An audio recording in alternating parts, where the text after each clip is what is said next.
Sir, thank you so much for taking out time for this India News Munch. 3 state elections in which one state you were personally invested.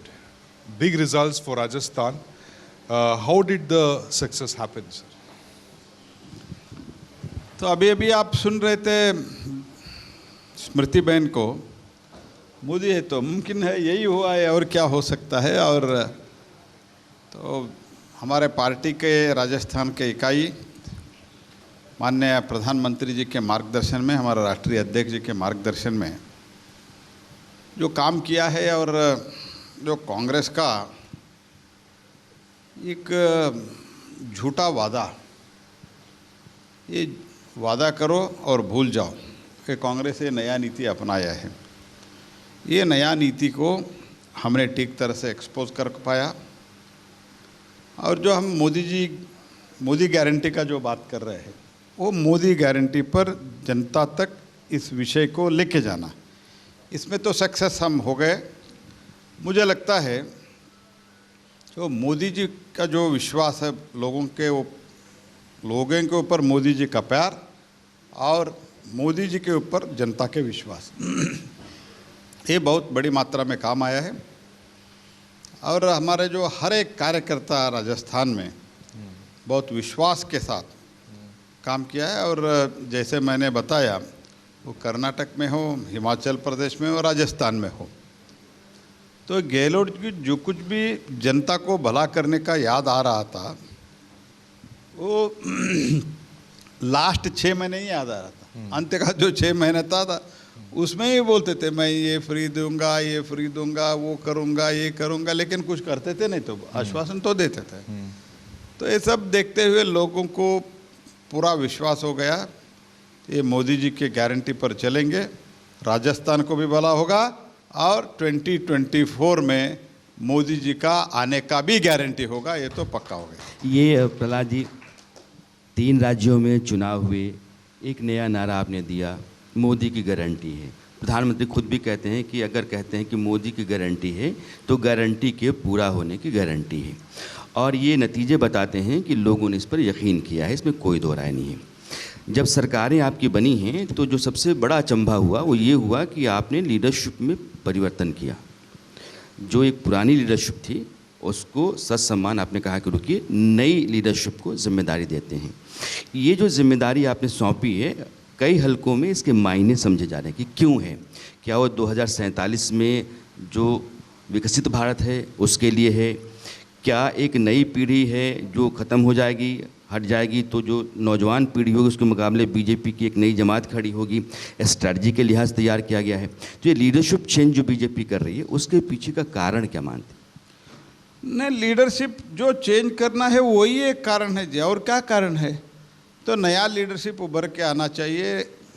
हमारे जो युवा है, हमारे जो नया leadership आ रहा है, उसमें तो नया आइडिया आता है। और जो 20 वर्ष से 25 वर्ष से लीडरशिप अपने अपने प्रदेशों में लीडरशिप किया है, उनका तो पूरे पार्टी का जो उधर परफॉर्मेंस है, पार्टी का बढ़त है, उसमें तो उनका योगदान है, वो तो इनकार नहीं कर सकते। लेकिन हमारे पार्टी परिवार के पार्टी नहीं है, इसके कारण 20, 25, 30 वर्ष के बाद नया लीडरशिप उभर के आना, नया सोच आना चाहिए, नयापन आना चाहिए, सो दैट एक हमारा 2047 का जो आइडिया है उसके लिए तो कंट्रीब्यूशन होता ही होता है। उसके साथ ही साथ एक नया सोच के साथ हम आगे बढ़ सकते हैं, क्योंकि हमारा जो हर एक कार्यकर्ता, उनको एक सामर्थ्य रहता है, लेकिन उनको कभी कई अपॉर्चुनिटी नहीं मिलता है। वो अपॉर्चुनिटी देने का काम भारतीय जनता पार्टी कर रहे हैं। उसका भी जो हमारा प्रदेश का नेतृत्व है सहर्ष से स्वीकार किया है। वो भी तो ये कांग्रेस में सोच सकते क्या? तो ठीक है, अगर बाय चांस आप एक पल के लिए इमेजिन करो, कांग्रेस में राजस्थान में अगर कांग्रेस फिर से जीत के आते तो गहलोत को शिफ्ट करना इतना आसान होता था क्या? लेकिन मोदी जी का आज के दिन में मोदी जी का सोच है नया लीडरशिप को लाना, नया व्यक्तियों को पार्टी में लाना, और नया सोच के साथ, नया आइडिया के साथ नया भारत के तरफ लाना, ये भारतीय जनता पार्टी का और मोदी जी का सोच है। Sir, is this the transition that you're seeing? Transition is imminent. You have to do the transition. But is it a lesson learned from Karnataka? Because you did the change 1 year to go for elections. It didn't pay dividends. So you won the elections and now the changes are happening. Is it a lesson learned? मैं sir JP के इस बात को थोड़ा सा बढ़ा करके फिर आपसे सवाल रखता हूँ। हिमाचल और कर्नाटक में जिस तरीके से आपकी पार्टी हारी, उसके बाद से विपक्ष बहुत लामबंद हुआ। वो इंडिया गठबंधन बना, उसके बाद ही बना। उनको लग गया कि नरेंद्र मोदी की अगुवाई में चलने वाले एनडीए को हराया जा सकता है, उनमें उत्साह आया। लेकिन इन 3 राज्यों के नतीजे आए हैं तो एक सवाल आया कि भैया ऐसा क्या बीजेपी करती है कि छत्तीसगढ़, जहाँ की बीजेपी के हारने को तय माना जा रहा था, मध्य प्रदेश में एक पास आपके पास जीत थी, राजस्थान में भी एज कांग्रेस के पास था, तो आपने ऐसा कौन सा कमाल कर दिया कि ये पूरा पैराडाइम शिफ्ट हो गया? देखो जी, हारना तय आप माना था, हमने नहीं माना था। तो पहले तो आप एक समझ लीजिए, तो जो मीडिया में, सोशल मीडिया में ये जो चलाते थे और जो सर्वे वगैरह वगैरह आप बोलते थे, आप करते थे, हम तो थोड़ी करते थे। मुझे तो कई चैनल जो एग्जिट पोल भी दिखाया था, सर्वे भी दिखाया था, राजस्थान में भी मुझे कहता था नहीं जी बहुत टफ है, क्लोज कॉन्टेस्ट, ऐसे मुझे बताते थे। शायद आपके चैनल के भी व्यक्ति आके मुझे बताया था अब थोड़ा क्लोज है। तो मैंने बोला ठीक है, लेकिन मैंने 25 को शाम को मैंने हमारे राष्ट्रीय अध्यक्ष जी को मैंने एक मैसेज भेजा था, हम 115 से 135 तक जा सकते हैं, हमको किसी को इंडिपेंडेंट पर और किसी पार्टी पर निर्भर होने का कोई नौबत नहीं आएगा, हमारे पार्टी जीत रहे हैं। और ऐसे ही जब मैंने बात की मानसुख मांडविया जी के साथ, और वो माथुर जी उधर हमारे प्रभारी थे, तो वो लोग भी बहुत कॉन्फिडेंट थे। तो आपको लगता था मध्य प्रदेश में बहुत टफ हो रहा है, तो वी आर वेरी कॉन्फिडेंट। तो इसीलिए मुझे ये नहीं लगता है कि तो राजी, आपकी बात से एक सवाल आता है, अगर आपके पास एक राज्य की जिम्मेदारी मिली और आपने वहाँ ये तय किया कि नहीं मुझे इतनी सीटें तो मिल ही रही हैं, आपने पार्टी नेताओं को बता दिया कि हमको इतनी सीटें मिल रही हैं, 2024 में, चूँकि आप स्ट्रैटेजी भी समझते हैं, मंझे हुए पॉलिटिशियंस हैं, राजनीति में लंबे समय से हैं, 2024 में आपकी पार्टी को कितनी सीटें मिल रही? 2024 में मैं इतना कहता हूँ, हम 303 पे, हम लास्ट टाइम हमारा tally was around 303, but I am with all confidence I am telling you, under the leadership of prime minister Shri Modi, we are going to cross 350 seats, BJP alone. You take it from me today, and country will bless Prime Minister Narendra Modi. कई सवाल होते हैं, आपकी party के लिए कहा जाता है कि यह पार्टी सिर्फ नरेंद्र मोदी को लेकर के आगे चलती है, यह पार्टी राम मंदिर, मथुरा, काशी को लेकर के आगे चलती है, यह पार्टी समाज को बांट करके आगे चलती है और चुनाव के ज़रिए वो सत्ता तक पहुंचने का यही रास्ता अख्तियार करती है। आरोप करने वालों को मैं क्या बोलूं, जिन लोगों ने अभी तक अपीजमेंट ही अपने पॉलिसी बनाया था, हमने जो कुछ भी स्कीम बनाया, उज्ज्वला से लेके प्रधानमंत्री आवास योजना तक हमने सबको दिया है। सबका साथ सबका विकास, ये तो सिर्फ स्लोगन नहीं है, हमने उसका पूरा अनुष्ठान किया है। ये अनुष्ठान करने के बावजूद भी कुछ लोगों को मोदी जी का लोकप्रियता को देखे ऐसे आरोप करते ही रहते जी। अगर ऐसे आरोप वो असल में ठीक है तो भारतीय जनता पार्टी क्यों जीते थे जी? तो आप लोग क्या कर रहे हैं, जिन लोगों ने अपने जीवन पूर्ति थ्रू आउट देयर लाइफ कोई भी राम को, किसी भी हिंदुत्व का जो अस्मिता है उसको मानने के लिए तैयार नहीं है, वो लोग आज क्यों हनुमान चालीसा पढ़ने के लिए गए जी चुनाव के टाइम पे? तो यही दिखाता है उनका मनसा ठीक नहीं है। तो मैं एक चीज़ कहता हूँ, वो राम मंदिर हो, डेवलपमेंट हो, ओवरऑल जो जनता के लिए, जनता के एम्पावरमेंट के लिए जो हम स्कीम बना रहे हैं, ये स्कीम हम गरीब कल्याण के लिए करते हैं। ये काम हम करते हैं, वोट हमारा बाई प्रोडक्ट्स है। उनके लिए सोच क्या है, वोट के लिए काम करते हैं, वोट के लिए जो कुछ भी करना करते हैं और काम जो है वो है बाई प्रोडक्ट है। हमारा ऐसा सोच नहीं है, हम काम करते हैं मोदी जी के नेतृत्व में, वोट बाई प्रोडक्ट है हमारा, सिर्फ क्योंकि हम जनता के साथ मिलके काम करते हैं उसके कारण जनता हमको वोट देते हैं। ये तो सिंपल फार्मूला है। तो basically there is a difference in the thinking. Our thinking is that we should work for the people and people are naturally people are with Narendra Modi and their choice is Narendra Modi and Bharatiya Janata Party. Sir, you have reaped rich dividends because of Modi guarantee schemes in 3 states. Congress has come in 2 states, in Telangana and Karnataka, on guarantee schemes. Do you think it's working out for them? See, I don't agree that only on the guarantee Congress has come in Karnataka and Telangana. There are other aspects also, and we had, as far as Karnataka is concerned, you know what has happened to the guarantee? क्या हुआ है guarantee के लिए? Free बिजली, free power. Power तो free नहीं मिला, लेकिन लोग पावर से फ्री हो गए। People are become free from the power. अभी पावर कट हो रहा है, फार्मर्स को पावर नहीं मिल रहा है। फार्मर्स को जो इरिगेशन के लिए पावर देते हैं 3 फेज पावर, वो रात को 2 बजे 3 बजे 3 घंटे 4 घंटे बिजली देते हैं। सिटी में पावर कट हो रहा है।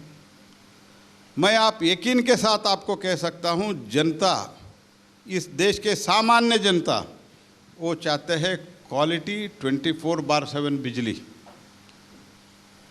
तो व्हाट यू आर डूइंग, तो पूरा सिस्टम ही खराब कर रहे हैं। प्रहलाद जी, इस मंच पे आम आदमी पार्टी के सांसद राघव चड्ढा आए, इस मंच पे उत्तर प्रदेश के पूर्व मुख्यमंत्री अखिलेश यादव आए। इन दोनों के बयान ये बता रहे हैं कि वो लोग इंडिया गठबंधन को लेकर के गंभीर हैं। 3 राज्यों के जो नतीजे आए हैं उसके बाद से बीजेपी बहुत बड़ा खतरा लग रही है। तो कर्नाटक हिमाचल में हार के बाद से जो उनके भी उत्साह था वो थोड़ा सा मध्यम पड़ा है, लेकिन इस बात को लेकर गंभीर हो रहे हैं कि गठबंधन को बनना चाहिए, मजबूत होना चाहिए और बीजेपी एनडीए के खिलाफ 1 to 1 की लड़ाई होनी चाहिए। अगर ये लड़ाई होती है तो उसके नतीजे को आप कैसे देखते हैं? देखिए, पहले तो अभी चुनाव में कमलनाथ जी ने अखिलेश के बारे में क्या बोला, अखिलेश जी ने कमलनाथ के बारे में क्या बोला, ये सब जनता के सामने है। जब वो हार गए अभी तो लग रहे फिर से एक हो जाएंगे, अगर जीत गए तो फिर से झगड़ते हैं। ये तो इनका डीएनए है, जिनका डीएनए का प्रॉब्लम है। They want that for the winning the election. तो वो कोई आइडियोलॉजी नहीं है, कोई अच्छे सोच नहीं है, कोई जनता का भला के बारे में सोचते नहीं हैं। तो ओवरऑल थिंकिंग क्या है, बीजेपी हराना। तो हम जीते ऐसे कभी भी नहीं बोल रहे जी, बीजेपी को हराना। और मेरा और एक क्वेश्चन है, ठीक है आपका इंडिया अलायंस नहीं हो, इंडिया अलायंस है, क्योंकि लास्ट में जो ये है ना वो अलायंस ही है। अच्छा, तो आपने एक तो आप I.N.I. ये सब बोलते हैं, लास्ट में जो ये आता है ना वो अलायंस ही है। वो तो इसलिए इंडिया अलायंस नहीं हो, इंडिया अलायंस है। वो इंडिया अलायंस आप समझो, डीएमके इंडी में है, तमिलनाडु के पार्टी है, अखिलेश यादव है उत्तर प्रदेश का, लालू यादव है बिहार का। अगर अलायंस होता है तो तमिलनाडु में उनको क्या फ़र्क पड़ता है जी? और डीएमके आके क्या करने वाले मध्य प्रदेश उत्तर प्रदेश में?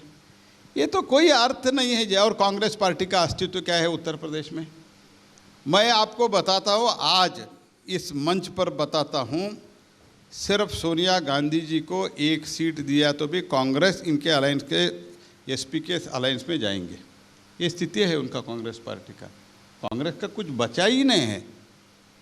तो 2 सीट के लिए राहुल गांधी अगर उत्तर प्रदेश से लड़ते हैं तो राहुल गांधी और सोनिया गांधी 2 ही सीट के लिए भी वो कॉम्प्रोमाइज होने के लिए तैयार है। ये स्थिति कांग्रेस पार्टी के बन गई उत्तर प्रदेश में।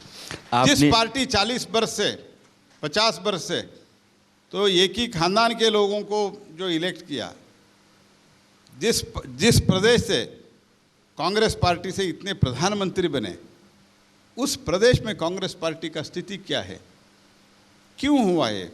They have lost the credibility, total credibility loss उन्होंने किया है। इसके कारण जनता जो भी हो, तो ये one plus one is equal to 2 होता है जी। 0 + 0 इज इक्वल टू नथिंग होता है। इंडिया अलायंस के 3 दलों का आपने नाम लिया, संयोग से मेरा सवाल बन गया, आप ही ने बना दिया।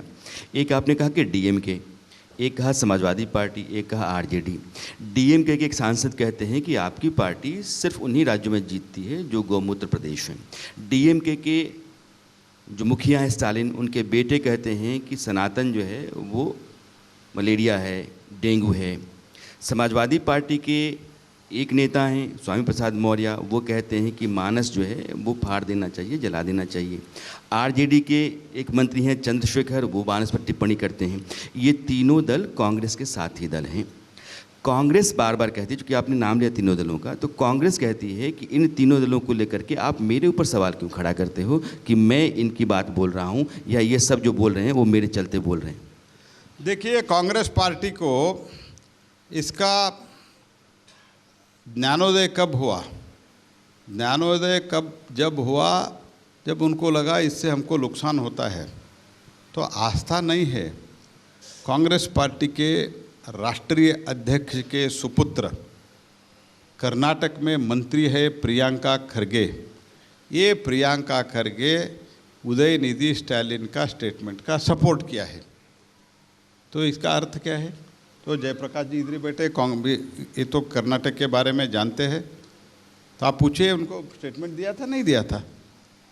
तो जब सारे देश में जब ये विषय उठा कि सनातन धर्म के बारे में ये लोग बात कर रहे हैं और किसी के बारे में बात कर और किसी अन्य धर्म के बात करने का ताकत भी नहीं है, लेकिन सनातन धर्म के इसको डेंगू ऐसे कुछ गाली ये तो देते हैं, तब इसका विषय जब उनको लगा इसमें इससे उल्टा हो सकते हैं, तो कोई श्रद्धा से इन लोगों ने नहीं कहा है अभी कुछ मत बोलो, अभी कुछ मत बोलो, ऐसे कुरशुर आपको जो बोलना है बोलो, चुनाव के बाद गाली दो, अभी चुनाव में गाली मत दे दो।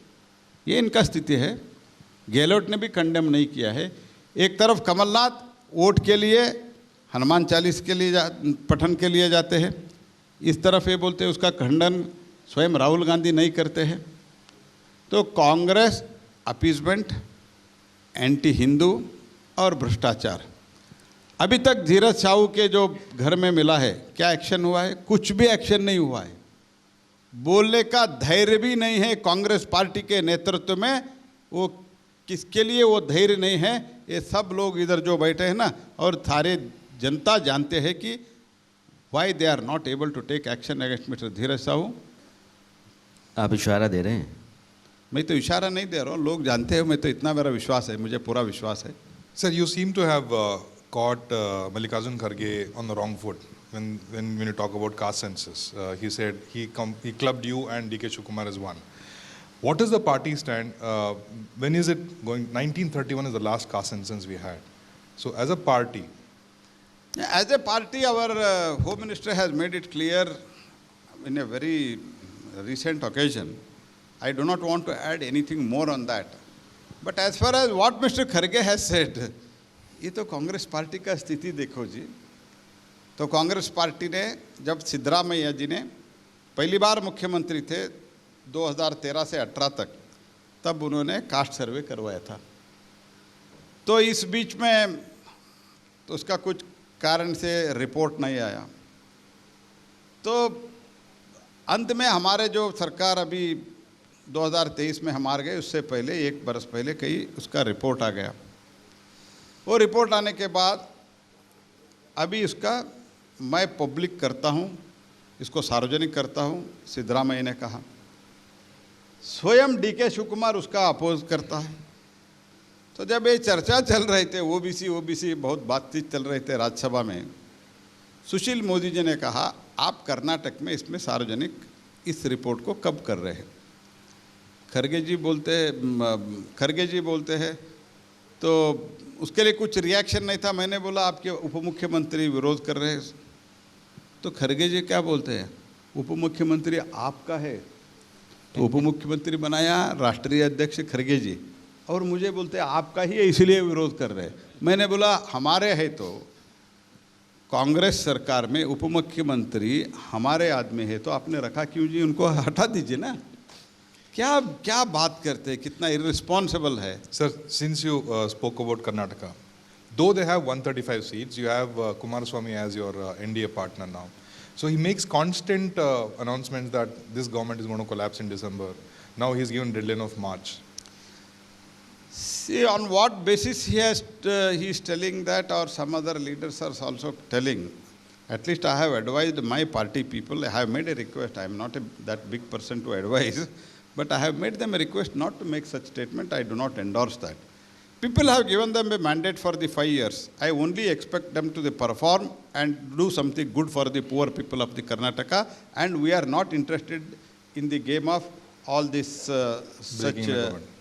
Breaking the government. breaking the government or making the government to unfunctional, something like that. I want that they should do well for the people of the poor people of the Karnataka. I expect them to the good governance. Today what they are doing is absolutely, I am sorry to use the word, nonsense. तो कोई law and order नहीं है, किसी एक तो free बोलते हैं, free का भी कुछ व्यवस्था नहीं है, तो पब्लिकली अनाउंस किया है. You take it from me, people who are sitting here, whatever statement I am making, you please try to understand. Mr. Siddaramaiah has announced, DK Shivakumar has announced, हम अभी फ्री दे रहे, guarantee दिया है, free दे रहे, इसलिए हम सड़क नहीं बनाएंगे, हम अस्पताल नहीं बनाएंगे, स्कूल को रिपेयरिंग के लिए, स्कूल के नया बिल्डिंग के लिए पैसा नहीं देंगे. कोई भी एमएलए आके हमारे पास पैसे के लिए, फंड के लिए मत आइए. We cannot construct the road. जून में, लास्ट जून में बारिश ज़्यादा हो के बहुत सारे रास्ते सड़क खराब हुआ है. स्पष्ट बोला है अभी अप्रैल तक हम पैसा सड़क के लिए दे नहीं पाएंगे. जी. क्या is it the development? How can your, and there is a power shortage. We are supplying enough coal to them, and government of India from its grid we are ready to give the electricity, but they are not supplying the electricity. Why? So ये स्थिति में लाना है क्या? हमको जो भी देना है, क्वालिटी इलेक्ट्रिसिटी देना है, क्वालिटी इंफ्रास्ट्रक्चर देना है, क्वालिटी हेल्थ केयर देना है, उसके लिए एम्पावरमेंट के लिए जो करना है वो करना है. तो ये लोग क्या बोल रहे हैं, पूरा सड़क बंद, इंफ्रास्ट्रक्चर बंद, सब कुछ बंद. ये स्थिति प्रहलाद जी, ये फ्रीवीज का मामला बार बार उठता है और कोर्ट ने भी कई बार हिदायतें दी हैं कि ऐसा नहीं होना चाहिए, फिर भी होता रहता है. अभी आपने भ्रष्टाचार, करप्शन का मामला उठाया और धीरज साहू की बात कही. 300 करोड़ से ज़्यादा उनके यहाँ कैश मिला है. आपने इशारा भी दिया कि वो पैसा किसी और का भी हो सकता है. प्रधानमंत्री करप्शन को और वंशवाद को निशाने पर रखते हैं और लंबे समय से निशाने पर उन्होंने रख रखा है. वो गांधी परिवार का जिक्र करते हैं, वो लालू प्रसाद यादव के परिवार का जिक्र करते हैं, वो चंद्रशेखर राव परिवार का जिक्र करते हैं. लेकिन आपके जो विरोधी हैं वो कहते हैं कि हम निशाने पर तब तक हैं जब तक हम बीजेपी के पाले में नहीं जाते. अगर हम उधर चले जाते हैं तो हम मुक्त हो जाते हैं. देखो जी, किसी न किसी कारण पर इधर से उधर कुछ लोग, कई लोग इधर उधर आए हुए, तो भी जो कुछ भी कार्रवाई अभी जो एक्शन चल रहा है वो एक्शन कंटिन्यू होगा. इसमें किसी को भी शक रखने का जरूरत नहीं. ये आपकी गारंटी है? Sir, Whatever it is. you hold a very important portfolio of parliamentary affairs too. We saw there was a security breach yesterday. You had a high-level meeting with the Prime Minister. What do you have to say about these events?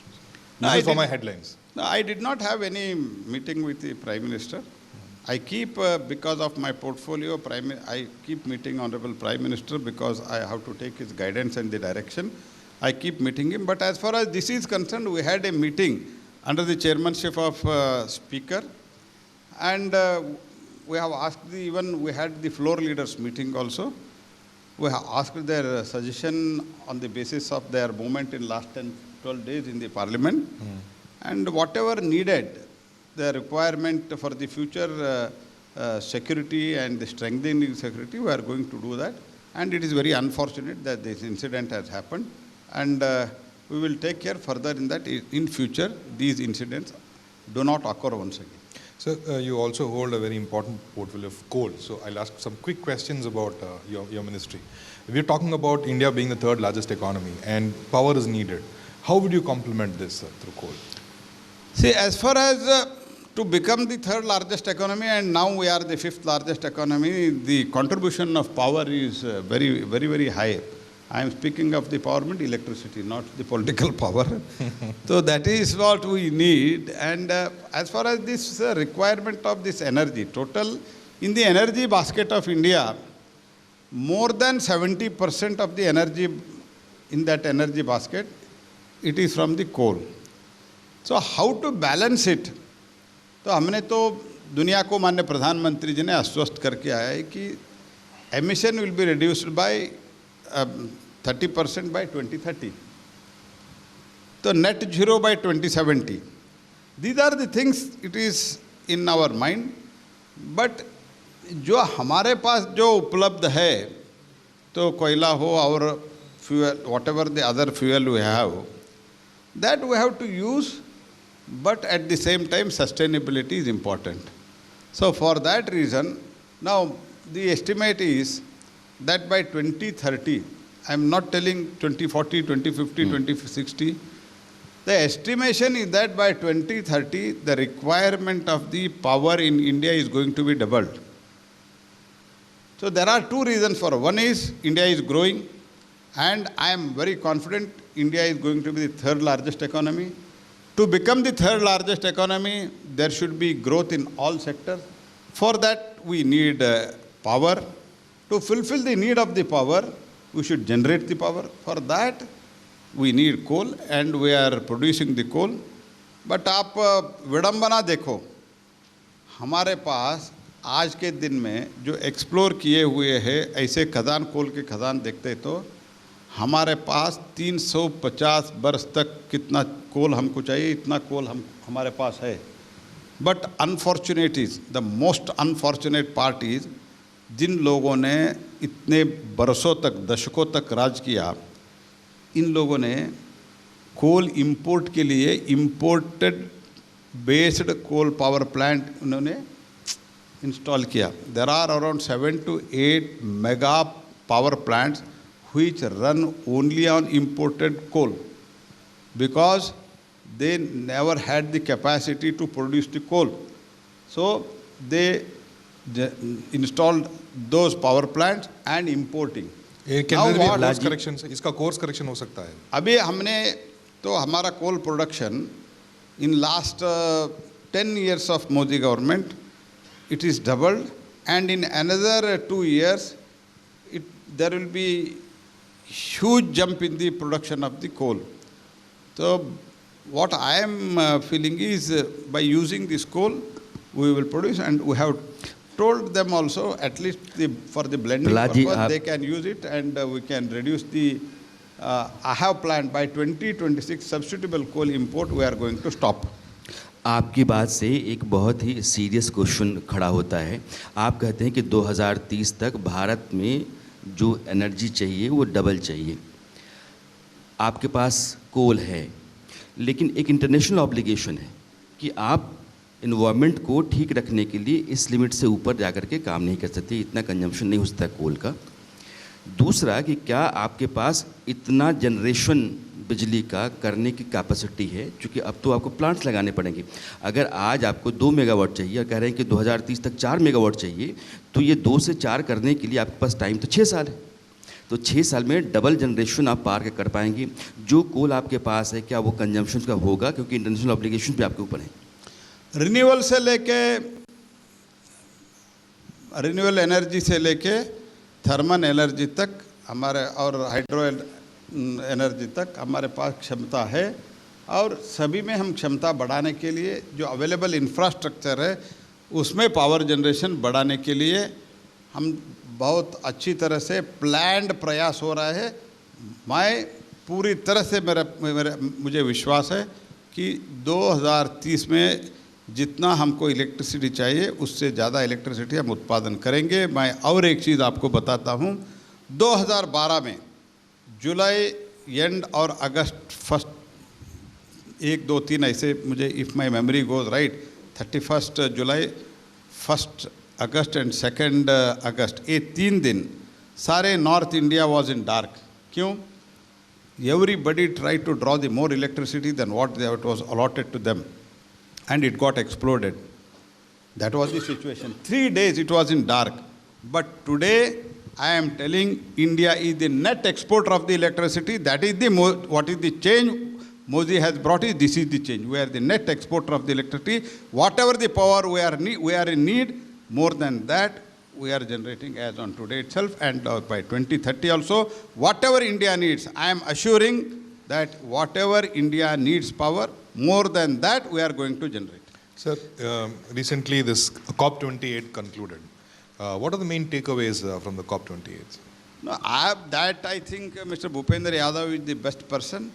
But as far as phase out of coal immediately and such fossil fuel and other things, that at present we have said till we need some more time, and that is not in the main that was not in the main agenda.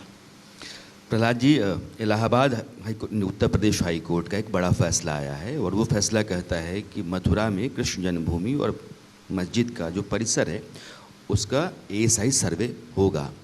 ये ठीक वैसे ही है जैसे ज्ञानवापी के बारे में फैसला आया है। अयोध्या को अगर आप मिसाल के तौर पर रखें तो अयोध्या के मामले में निर्णय हिंदू पक्ष के हक में आने का कारण ASI का सर्वे भी रहा। जब ASI को लाया गया, उसने सर्वे किया, उसके बाद नीचे से जो अवशेष मिले उसने बहुत मजबूत किया हिंदू पक्ष को। ज्ञानवापी और मथुरा, इन दोनों में अदालती आदेश को यह मानकर माना जाता है कि इसके पीछे भी बीजेपी है और वो ज्ञानवापी और मथुरा इन दोनों का निर्णय भी वैसा ही चाहती है जैसा उसने अयोध्या में चाहा। देखो, न्यायपालिका निर्णय हमारे कभी कभी हमारे खिलाफ भी जाते हैं, कभी कभी हमारे पक्ष में भी जाते हैं।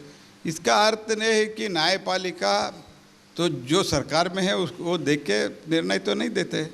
कई चीज़ों में हमारे खिलाफ भी आया है, तो इसीलिए अयोध्या में निर्णय आया है, अभी तो मथुरा में आ रहा है, तो ये तो मैं स्वागत करता हूँ। और जो न्याय मिलने के लिए समाज इंतज़ार कर रहा था वो घड़ी नज़दीक आ रहा है, ऐसे मैं मानता हूँ। प्रहलाद जी, आप आए, आपने समय दिया, आपने बातचीत की और दिल खोल करके आपने जवाब दिया है। बहुत बहुत शुक्रिया आपका। Sir, you have a great success story. There is oath taking in Rajasthan tomorrow, so celebration time for you, and hope Rajasthan will see good development in the next 5 years to come. It will have a very good governance, good development, and I am quite confident about the commitment and the capacity of the incoming Chief Minister. Thank you, sir. Thank you so much for joining. For more such videos, subscribe to the NewsX YouTube channel, hit the bell icon.